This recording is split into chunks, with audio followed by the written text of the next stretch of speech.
Okay, so you want to run a boarding school. Buy or inherit a genuinely beautiful historic estate. Fill it with pupils in smart uniforms. Charge substantial fees to well-off families both in Britain and from overseas. And run one of the more prestigious, more enduring institutions in the entire British education system. That is the plan in your head. And boarding schools carry a genuine, centuries-deep tradition in this country. Institutions that feel like they should be as financially unshakable as the old stone buildings so many of them actually occupy. Walk around a well-regarded boarding school on a sunny prize-giving day. Parents in their best clothes, pristine playing fields, a chapel choir singing, and you think, this must be one of the more reliably prosperous institutions in the entire country. Here is the problem. You are looking at the one day of the year that lies to you the most. The truth is that a UK boarding school is not really an education business in the simple sense.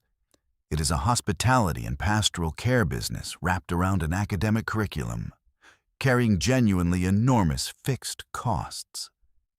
And it has just absorbed one of the most significant, most sudden policy shocks any established British industry has faced in years. Once you understand both of those pressures together, everything about why a genuinely significant number of these historic institutions are now facing real financial strain, and in a growing number of cases, closure, starts to make sense. Let us start with what it actually costs to run a proper boarding school, because the fixed cost base here is genuinely distinctive, considerably closer in scale to the seaside hotel and grain elevator breakdowns explored elsewhere on this channel than to almost any smaller business this channel has otherwise covered. There is not one type of boarding provision in modern Britain. There are several, and each one carries a genuinely different cost structure. At the smaller end, you have the day school with limited boarding provision, the majority of pupils commuting daily, with only a modest boarding house or two catering to a smaller number of full or weekly boarders. A structure that has become considerably more common across the sector over recent decades as full boarding numbers have steadily declined nationwide. In the middle sits the traditional full boarding school, the classic image most people picture. The overwhelming majority of pupils living on site throughout term time, requiring considerably more extensive residential infrastructure, boarding houses, dining halls, pastoral staff living on site around the clock. Above that sits the prestigious, internationally recognized flagship school, commanding genuinely premium fees and drawing a considerable share of its pupils from overseas, particularly historically from a number of Asian and Middle Eastern markets. Families willing to pay a genuine premium for the specific brand and reputation these schools carry. And then there is the school, under genuine financial strain, smaller, less well-known, without the same depth of endowment or the same pulling power in the competitive fee-paying market.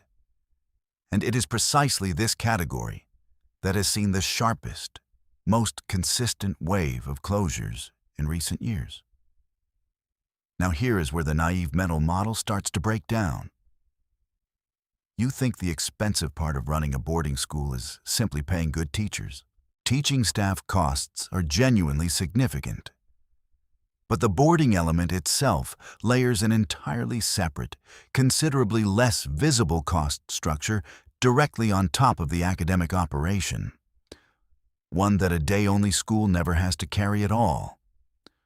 A boarding house requires pastoral staff, housemasters and housemistresses, matrons, and considerable additional overnight and weekend supervisory staff, providing genuine 24-hour duty of care for children living away from their own families for extended stretches of term time. A genuinely labor-intensive, genuinely high-stakes responsibility that cannot simply be reduced during quieter periods, the way a more conventional business might scale down staffing during a slow patch. Catering for a full boarding population across breakfast, lunch, supper, and often a considerable range of additional meals and snacks throughout the day, represents a genuinely significant, ongoing operational cost. And maintaining the boarding houses themselves, frequently historic buildings requiring the same kind of specialist, considerably more expensive maintenance explored in the country, church breakdown elsewhere on this channel, adds a further persistent capital cost most day schools simply do not carry to anything like the same degree. Now, the single most significant, most immediate structural shock this entire industry has recently absorbed. And it arrived not from any shift in parental demand or any demographic trend, but directly from a change in government tax policy. From January 2025, private school fees in the United Kingdom became subject to standard rate VAT.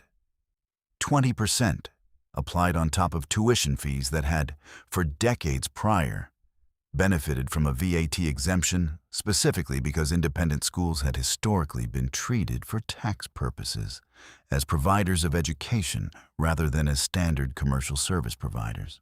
This represents a genuinely enormous, genuinely sudden increase in the effective cost of boarding and day school fees alike.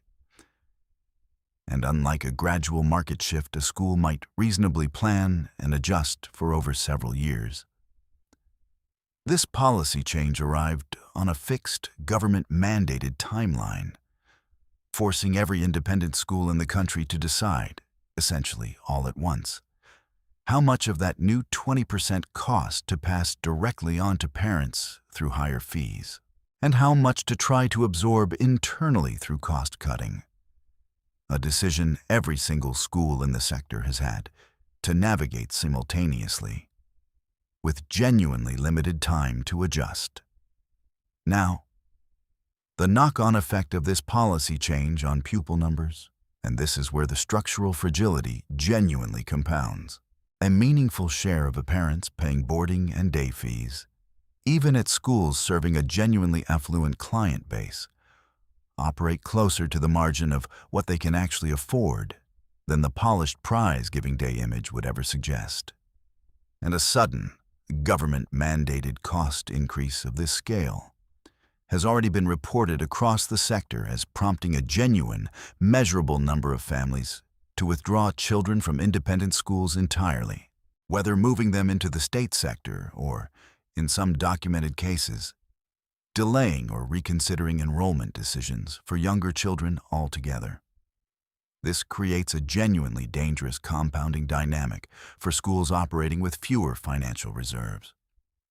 A school that raises fees to cover the new VAT cost risks, losing exactly the marginal pupils whose fees were helping cover the school's own largely fixed cost base in the first place, while a school that instead tries to absorb the VAT cost internally, without passing it on through higher fees, faces genuine, immediate pressure on its own already thin operating margin. Now, the international pupil dependency many of the sector's most prestigious schools have built over recent decades, and the genuine vulnerability this dependency has created. A considerable number of Britain's most recognized boarding schools built a significant share of their boarding revenue specifically around overseas pupils, families from a number of international markets willing to pay full, often premium fees for the specific prestige and academic reputation these British institutions carry internationally. This overseas pupil pipeline has proven genuinely valuable, but also genuinely exposed to factors well outside any individual school's control. Shifts in UK visa policy affecting international students and their families. Currency exchange rate movements affecting the relative affordability of British school fees for overseas families, and broader shifts in international demand toward competing English medium boarding options in other countries, meaning a school that has built a considerable share of its financial model around this specific international pupil base, carries a genuine, concentrated exposure to exactly the kind of external policy and market shift that a school with a more evenly distributed, more purely domestic pupil base would not face to the same degree. Now we get to the part of this business that actually explains everything else. And it is the charitable status question, a genuinely important structural feature of a considerable number of these schools that has become directly entangled with the broader financial pressure described above. Many British independent schools, boarding schools very much included, are registered charities, a status that has historically provided genuine, meaningful financial benefits, including business rates relief on their often extensive property holdings. And this charitable status has, in turn, come with a genuine, ongoing public benefit obligation, most commonly expressed through bursary and scholarship provision, offering reduced or fully waived fees to a defined number of pupils who could not otherwise afford to attend. This creates a genuinely important, if not always widely appreciated, structural tension. A school's charitable status requires it to direct a meaningful share of its fee income toward bursary provision precisely at a moment when the school's own core financial position, particularly following the VAT change described above, has become considerably more strained, meaning the very obligation that helps justify a school's charitable and business rates advantages is also, quite directly, competing for exactly the same limited pool of fee income the school needs to cover its own considerably increased operating costs. Now, demographic pressure, and this represents a genuine, longer-term structural headwind sitting underneath the more immediate, more dramatic VAT policy shock.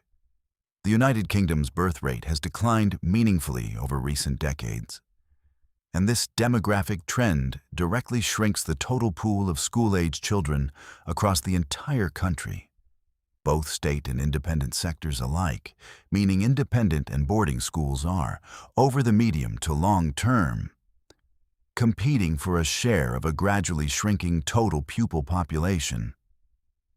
A genuinely different, considerably slower moving pressure than the sudden VAT shock, but one that compounds the sector's broader financial challenge over a longer time horizon, echoing precisely the rural population. Decline pressure explored in the small-town bar and country church breakdowns elsewhere on this channel, applied here to the specific, considerably narrower pool of families, both willing and financially able to pay independent school fees at all. There is a structural choice sitting underneath all of this worth understanding. And it is the decades-long shift many schools have already made away from full boarding and toward a considerably higher proportion of day pupils. A trend that predates the recent VAT change considerably, but that has become an even more pressing strategic consideration in its aftermath. Full boarding places carry the highest fee income per pupil, but also the highest cost to actually provide, given the 24-hour pastoral and catering infrastructure described earlier. While day places generate considerably lower fee income per pupil, but carry a considerably lower marginal cost to the school as well.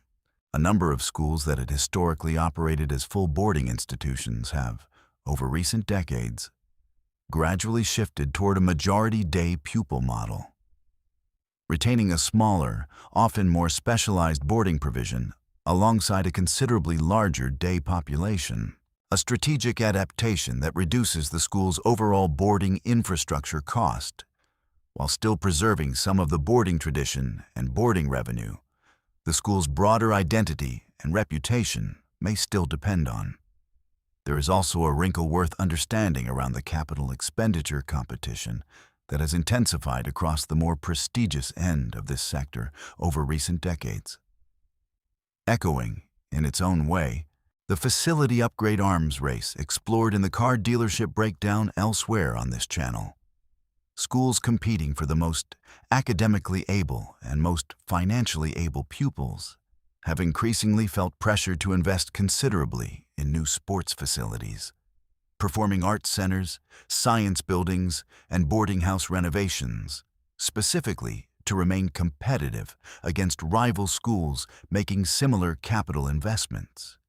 A genuine, ongoing capital reinvestment cycle that, while often funded through a combination of fee income, fundraising, and in some cases borrowing against the school's own considerable property assets, adds a further layer of ongoing financial pressure precisely at a moment when the sector's core fee income has come under the kind of sudden strain the VAT change has introduced. There is also a wrinkle worth understanding around overseas campus expansion, a genuinely significant revenue diversification strategy a number of Britain's most recognized school names have pursued in recent years, licensing their brand and educational approach to franchise-style satellite campuses operated in other countries, particularly across parts of Asia and the Middle East, generating licensing and consultancy revenue considerably separate from the core UK boarding operations' own fee income, a strategy that echoes, in a genuinely interesting way, the franchise economics explored across several other breakdowns on this channel. A well-established, well-trusted brand extending its reach and its revenue considerably beyond what its own physical UK campus alone could ever generate. Now, here is where the financial fragility becomes just as important as a sunny prize-giving day looks. Why are so many genuinely well-regarded, genuinely historic British boarding schools now facing real financial strain, and in a meaningful and growing number of documented cases, outright closure? The pattern is structural. The boarding model carries an enormous, largely fixed pastoral and catering cost that scales only loosely with actual pupil numbers. A significant share of the sector's most prestigious schools have built real financial dependence on an international pupil pipeline, exposed to policy and market shifts well outside any individual school's control. The sector's charitable status obligations direct a meaningful share of fee income toward bursary provision at precisely the moment core costs have risen sharply. Longer-term demographic decline is gradually shrinking the total pool of prospective pupils, and the sudden, government-mandated introduction of VAT on fees has forced every single school in the sector to absorb a significant new cost, or pass it directly to parents, on a genuinely compressed timeline that left very little room for the kind of gradual, careful financial planning a change of this scale would ideally allow for. So how does a UK boarding school actually generate its finances in plain mechanical terms once you strip away the prize-giving day image?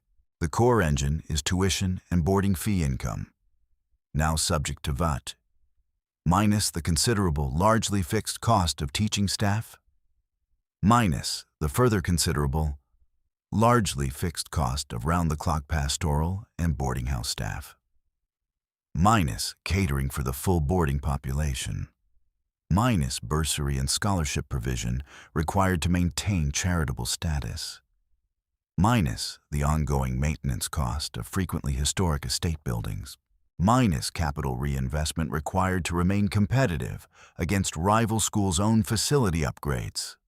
A mid-sized boarding school charging an average combined tuition and boarding fee of £40,000 a year per full boarder across 300 boarding pupils generates £12 million in gross fee income, against which staffing alone, teaching and pastoral combined, can easily consume £6 to £7 million, with catering, maintenance, and bursary obligations consuming a further meaningful share, leaving a genuinely modest operating margin that the recent VAT change and any resulting pupil number decline can erode considerably further, with very little room for the school to absorb that pressure without either raising fees further or making genuinely difficult cuts to its own cost base. Now let us put all of this together and look at what actually happens across the different versions of this industry today, because this is where the two very different stories reveal themselves. In the more resilient scenario, a school holds a genuinely strong, well-established reputation and a genuinely diversified pupil base across both domestic and international families, has built meaningful financial reserves or endowment income to absorb short-term shocks like the recent VAT change without needing to pass the full cost directly onto parents all at once. and has already made the strategic shift toward a more day pupil-weighted model that reduces its overall boarding cost exposure. Under those conditions, a boarding school can remain a genuinely stable, prestigious, financially sound institution well into the future. In the more difficult, increasingly common scenario, a smaller school without the same depth of reputation or reserves faces the full weight of the VAT change landing directly on already thin margins, absorbs a meaningful pupil number decline as marginal families are priced out by the resulting fee increase, and confronts the same longer-term demographic headwind, shrinking its total addressable pupil pool.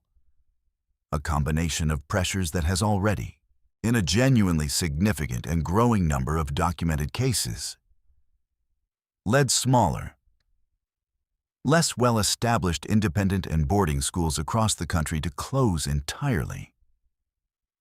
A pattern that, much like the small-town institutions explored elsewhere on this channel, rarely happens through any single dramatic event, and almost always happens as the accumulated, structural result of exactly the pressures described throughout this breakdown. So if you are looking at this sector and wondering why so many genuinely historic, genuinely well-regarded British boarding schools are facing real financial difficulty right now, remember the one thing that actually explains it. It was never really about whether families still valued the education these schools provide. A great many clearly still do. It is about whether a school's underlying finances, built for decades around an enormous, largely fixed boarding cost structure and a genuinely favorable tax position, could actually absorb a sudden, government-mandated change to both of those foundations, arriving at essentially the same time. If this kind of breakdown helps you see a business differently, that is exactly what this channel is built around. Subscribe to Money Framework British for more deep dives into how everyday businesses really make their money behind the scenes, and turn on notifications so you never miss the next one.